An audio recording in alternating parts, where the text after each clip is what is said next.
هذه الزراعة الحديثة والمتطورة في ايرو فارمز لها وقع وتأثير كبيرين في عدة اتجاهات على عدة أصعدة، منها التأثير الاقتصادي على المستثمرين، والتأثير البيئي الكبير على العناصر المحيطة بالزراعة وعلى كمية المحصول الزراعي والمساحة المستخدمة، والتأثير الاجتماعي وخلق فرص عمل ووظائف جديدة للعمال والمتخصصين خريجي الجامعات، وتأثيرات عدة أخرى.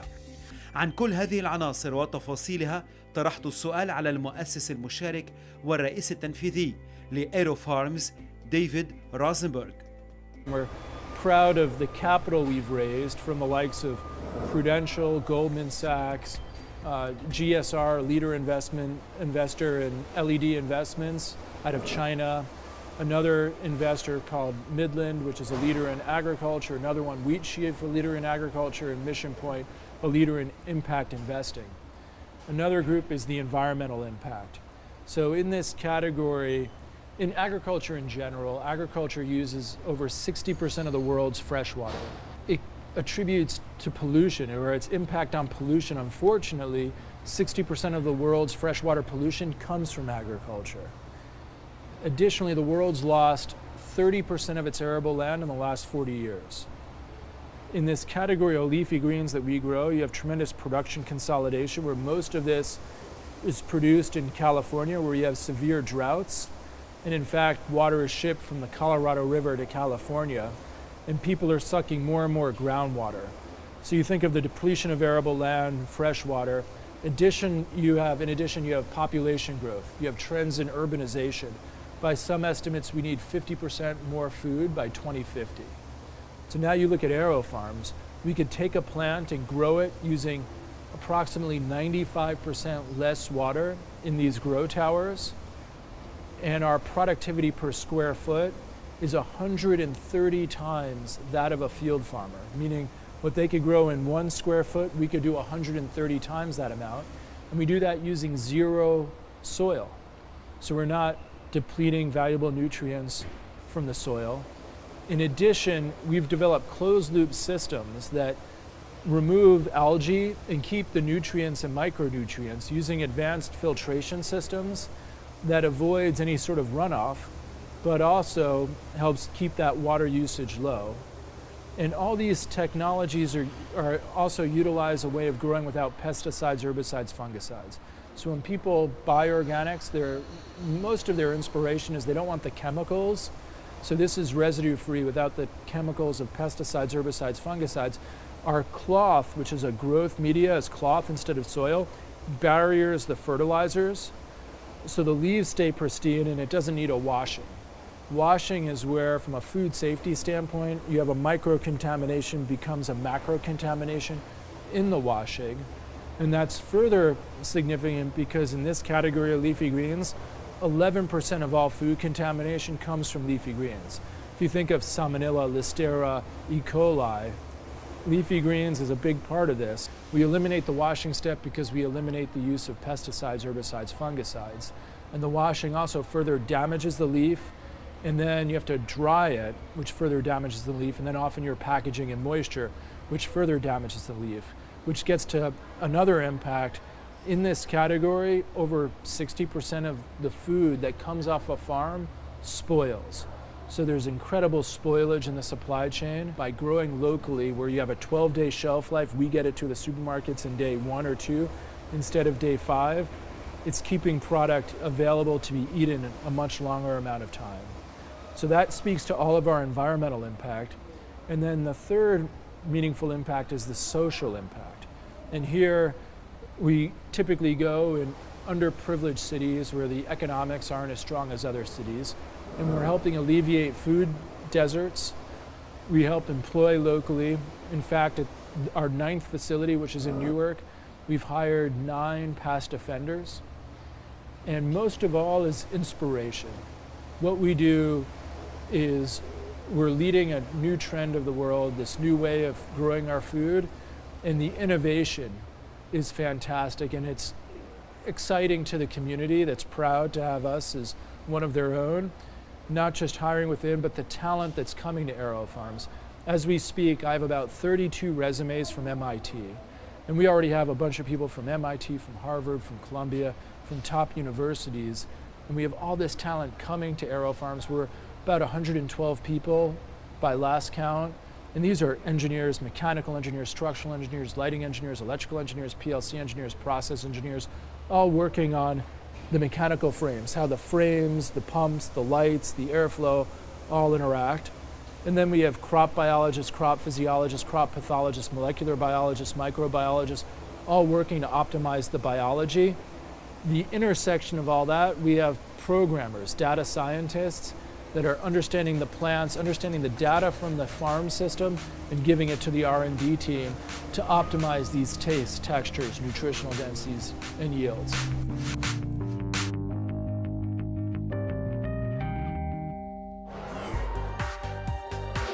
كيف تعمل الأبراج الزراعية دون شمس ودون تراب؟ الفرق بين الزراعة بالمياه والزراعة برذاذ المياه. هل لهذه الزراعة العمودية مستقبل في الشرق الأوسط؟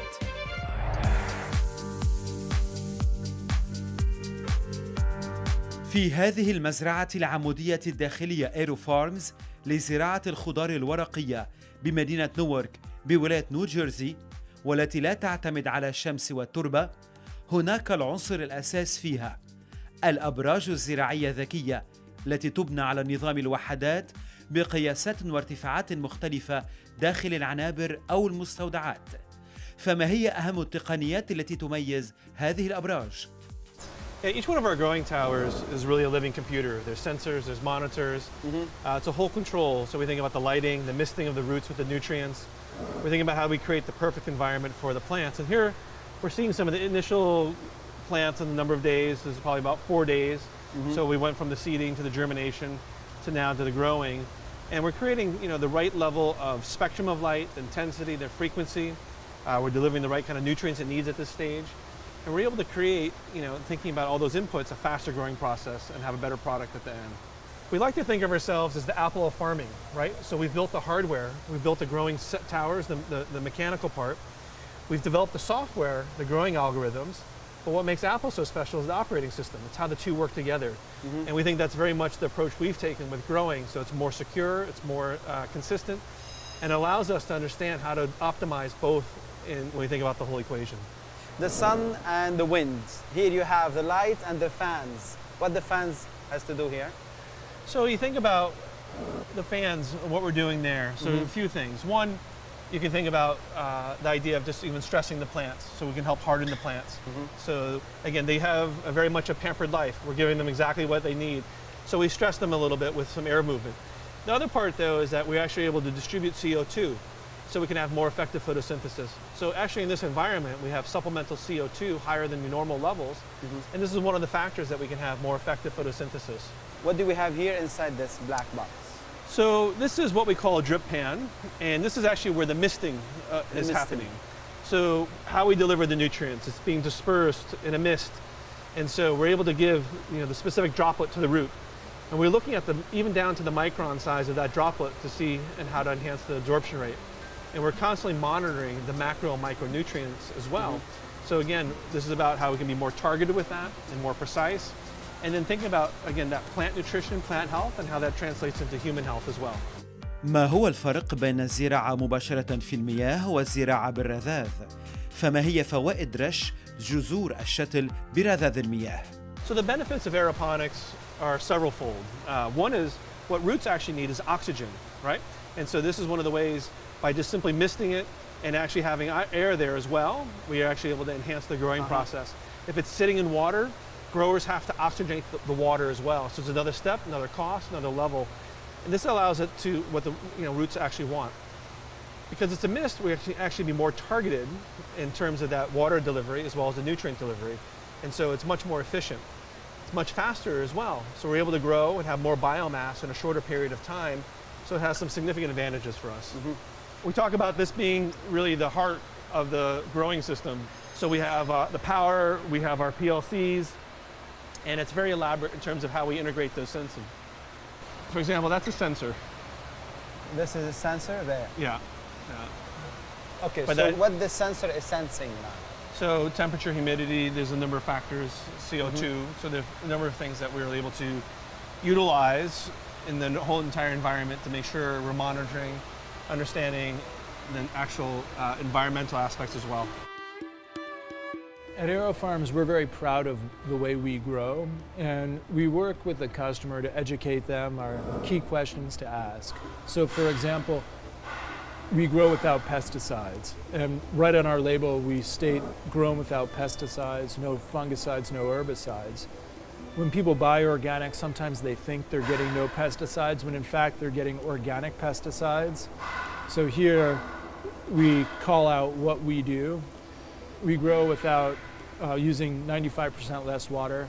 And what I hope the customer ends up getting intellectually curious with how we grow, growing without sun, without soil in these vertical stacks, not in greenhouses but warehouses, where it's a very safe product and we could really influence the nutritional density.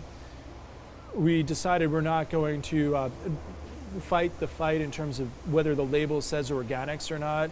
Organics is moving to a definition of in soil. So we don't grow in soil, and as such, we want to keep Mother Nature and those nutrients in the soil there, not taking them out. The world has lost a third of its arable land. Sometimes the best thing you could do is just leave the farmland alone. The way our customers, the supermarkets, position us is as beyond organic, appreciating that when people buy organics, they think they're buying no pesticides, when in fact there are about 10 certified organic pesticides. So our customers are positioning us as beyond organic, not organic pesticides, but zero pesticides. So we've gotten letters, phone calls, saying how excellent our arugula, our kale, our watercress is. Who writes to their farmer complimenting their product? But we get those calls, and where people say, I didn't know kale could taste this way. And I'll give you an example. Kale is typically bitter and rough. So we've grown kale using the same seed that's more tender and sweeter. And that gets customers excited and coming back more again and again. And for the customers that are curious about how we grow, and we explain what the plants want, they don't want sun, they want spectrum. They don't want soil, they want nutrients, they want micronutrients. And when we explain, we give them spectrum from LEDs, and we give them nutrients and micronutrients, different minerals and elements broken out, zinc, iron, and so forth. They get it, and again, once they taste it, they're amazed and excited about the taste profiles. محصول ايروفارمز من الخضار الورقية اتخذ مؤخراً علامة تجارية جديدة باسم جديد، وهو دريم جرينز، بأصناف مختلفة من هذه الخضار الورقية. So now we are at the last stop. The final product from AeroFarms is here.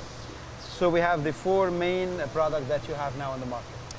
Correct. So we've grown over 250 different types of leafy greens and herbs. And at any point in time right now, we're growing between 10 to 15 for our different selling partners. And so they're going into different blends, different standalone items. And here's just a small representation, of what we have out in the marketplace. We start with the baby kale. Please try. This is what we do all day. We graze. And so we think about what is it that the marketplace is looking for. We put together, we think about the shape, size, we specify. Very fresh. It's got a great bite, great chew, very tender. And there's actually a sweet finish to it. From the kale to watercress, also one of the most nutritionally dense.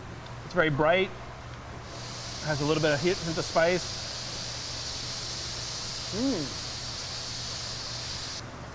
This is our baby arugula. And one of the things that we really are focusing on here and really celebrating is the pepperiness. And so we're really accentuating a bold punch of flavor. And this is our spring mix that includes some of the things we just tried. We also have something here called the Ruby Streak Mustard Green. So if you just try that by itself, you can actually taste mustard notes on it. And just a beautiful color. You can see it's like a frisee, but it's beautiful red. It has a little bit of heat and finish. And then if you grab a little bit, so in here, this mix, we also have baby pak choy, some of the Asian greens. And then all of a sudden you get these layers of flavor, and you can just see the different colors, different shapes. كيف يمكن نقل هذه التجربة التقنية الزراعية حول العالم، وبالتحديد من أمريكا إلى الدول العربية في الشرق الأوسط، التي تخلق مفهوما جديدا للصناعة الزراعية والمحصول الزراعي، الذي ينتقل من تقليدي إلى عصري مضمون النتائج والجودة. At Aero Farms, we certainly have an international lens. I personally am a member of the B20 Resource Efficiency Task Force, was a member of the Small Medium Enterprise Task Force. The B20 advises the G20. I co-chair the Circular Economy Task Force for the World Economic Forum that has its annual meeting in Davos, but has another meeting in Jordan or Sharm el-Sheikh or other parts of the world. And appreciating it's important, the value we bring is not just for the US, but how do we make this quality of food available to people all over the world? For example, we think the Middle East is a prime market for several reasons. One, there's not that much arable land. There's big issues of water security. There's sometimes not that much water in some areas, as well as one of the biggest parts of our cost of goods sold is energy. And there's relatively cheap energy in the Middle East. One of the tensions of going there is what populations eat a lot of salads. So when we think about market share, we ask, do people eat salads? And while in some areas like Lebanon or Dubai, people might eat salads, in other areas it's just not as much part of the eating habits. Sometimes they eat mint and parsley, but not so much others. And that's a shame because this again is the most healthy food group. And we know there's like a tradition of diabetes and other things like that in the Middle East. So hopefully palates change, eating habits change. People look more to what nutrients they're putting in their body, not towards how much calories I'm putting in their body, and embrace this category of food. And where it's embraced, there is a big opportunity to build great farms in that part of the world to feed the population.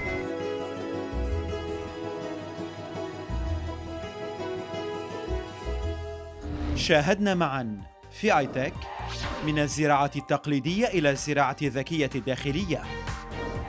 ايرو فارمز بأمريكا أكبر مزرعة عمودية في العالم. كيف تعمل الأبراج الزراعية دون شمس ودون تراب؟ الفرق بين الزراعة بالمياه والزراعة برذاذ المياه. هل لهذه الزراعة العمودية مستقبل في الشرق